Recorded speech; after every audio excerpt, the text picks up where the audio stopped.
Hamas की आखिरी जंग। हमास ने फिर मारे 15 इजरायली सैनिक। मरकावा टैंक के इस वीडियो को दिल थाम कर देखिएगा। यह वीडियो हमास के प्रतिशोध का है। यह वीडियो गाजा से आया। गाजा में हमास इजरायल को कितनी गहरी चोट दे रहा है, उसे समझने के लिए आपको इस वीडियो को देखना जरूरी है। इजरायल का बुलडोजर एक बख्तरबंद गाड़ी को खींच कर ले जा रहा है। इन दोनों के पीछे आ रहा है इजरायल का शक्तिशाली टैंक मरकावा। और फिर वही होता है जिसके बारे में सपने में भी नेतन्याहू की फोर्स सोच नहीं सकती थी। एक बार फिर देखिए।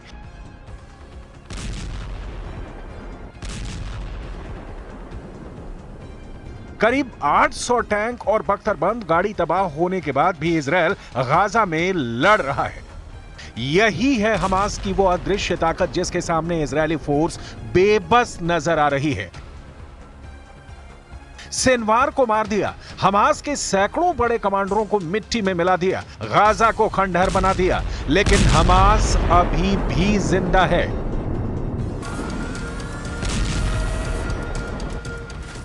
और हमास का जिंदा होना ही नेतन्याहू की सबसे बड़ी हार है। हमास की जीत और नेतन्याहू की हार की पूरी कहानी कुछ ही मिनटों में आपके सामने होगी, लेकिन पहले सुनिए हमास पर क्या कह रहे हैं ईरान के supreme leader ayatollah Ali Khamenei.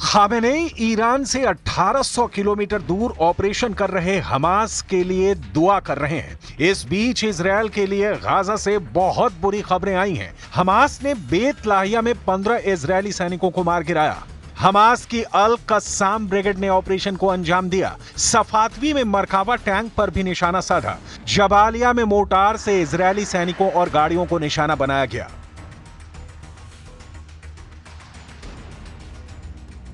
अब टैंक उड़ाने वाले हमास और हिजबुल्लाह के नए नए खतरनाक वीडियो लगातार वायरल हो रहे हैं। कुल मिलाकर इजरायली बख्तरबंद वाली ब्रिगेड इस वक्त दहशत में है। मरकावा टैंक और नेमर बख्तरबंद गाड़ियों का गाजा के अंदरूनी इलाकों में टहलना भी आसान नहीं है। हालांकि नेतन्याहू की फौज लगातार दावा कर रही है कि सिनवार को खत्म करने के साथ उसने हमास की कमर तोड़कर रख दी है। हाल में इजरायल ने अपना एक बड़ा अफसर हमास के एंटी टैंक दस्ते के हमले में खोया है। गाजा के जबालिया में हमास ने अचानक इजरायल की फोर्स पर हमला बोला और फिर इजरायल का बड़ा कमांडर मारा गया। 41 साल के कर्नल एहसन दाक्सा 401वीं ब्रिगेड के कमांडर थे। गाजा और लेबनान फ्रंट का लंबा अनुभव था। हमास ने इस अफसर को टारगेट बनाया और इजरायल को एक बहुत बड़ा जख्म दे दिया। गाजा के जबालिया में इजरायल का मरकावा टैंक घूम रहा था, तभी हमास के एंटी टैंक दस्ते ने मरकावा टैंक पर थर्मोबैरिक रॉकेट से हमला किया। इसी दौरान वहां खड़े कर्नल एहसन दाक्सा और उनके 2 और अफसर बुरी तरह से घायल हो गए। सबको फौरन रेस्क्यू किया गया, लेकिन इजरायल की फौज कर्नल एहसन दाक्सा को बचा नहीं पाई। היום בהיתקלות בצפון רצועת עזה, במרחב ג'באליה, נפל מפקד חטיבת השריון 401, אלוף משנה אחסן דקסה, ונפצעו מפקד גדוד באורח קשה ושני קצינים נוספים באורח קל. המפקדים נכנסו לשטח בטנקים ויצאו מהם לטובת תצפית. במהלך התצפית נפגעו מהפעלת מטען כשהם מחוץ לטנק. इसमें कोई शक नहीं कि गाजा से आ रहे ऐसे बहुत से वीडियो ने इजरायल के पावर सेंटर में तहलका मचा दिया है। क्या ऐसे वीडियो अब नेतन्याहू की फौज में नया डर पैदा कर रहे हैं? क्योंकि जो धमाका है उसमें ना सिर्फ इजरायल का टैंक फट रहा है, बल्कि इजरायली सेना की ताकत वाली छवि भी चकनाचूर हो रही है। गाजा ही नहीं, दक्षिण लेबनान में चल रहे ग्राउंड ऑपरेशन में इजरायल को कई झटके लगे हैं और यही नेतन्याहू के लिए बहुत बड़ा चैलेंज बन चुका है। उनके विमानों ने आसमान से बमबारी करके तो हिजबुल्लाह को घुटनों के बल पर ला दिया है, लेकिन ग्राउंड ऑपरेशन में इजरायल को बहुत बड़े झटके लगे हैं, क्योंकि दक्षिण लेबनान और गाजा दोनों जगह से इजरायल के लिए बुरी खबरें आ रही हैं। दक्षिण लेबनान में हिजबुल्लाह का दावा है कि वो इजरायल के 100 से ज्यादा सैनिकों को मार चुका है, जबकि 7 अक्टूबर से अब तक गाजा युद्ध में इजरायल के 800 से ज्यादा सैनिक हमास के हमले में मारे जा चुके हैं। सवाल है कि इतनी लाशों को देखकर इजरायल की वॉर कैबिनेट में क्या चल रहा है? नेतन्याहू वॉर रूम में क्या फैसले कर रहे हैं? इजरायल का दावा है कि अब तक वो हिजबुल्लाह के हथियारों पर इतने बम गिरा चुका है कि उसका रॉकेट और मिसाइल वाला जखीरा सिर्फ 20% बचा है और बाकी बचे हिजबुल्लाह के लड़ाकों और उसके अड्डों को खत्म करने में ज्यादा वक्त नहीं लगेगा। लेकिन सच ये भी है कि दक्षिण लेबनान में इजरायल अब भी जूझ रहा है। 1.5 महीने के ग्राउंड ऑपरेशन में उसके कंट्रोल में ऐसा कोई इलाका नहीं है जिसे वो अपनी बहुत बड़ी जीत बता सके।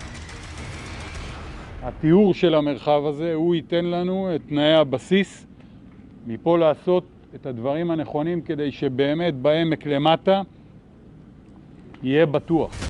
नेतन्याहू के जनरल बड़े बड़े दावे कर रहे हैं, लेकिन सच यह है कि खंडहर बन चुके गाजा और लेबनान के कई बड़े इलाकों ने अब भी इजरायल की सेना की नींद उड़ाई हुई है। गाजा और लेबनान में लाशों का पहाड़ खड़ा करने के बावजूद हमास भी बाकी है और हिजबुल्लाह भी।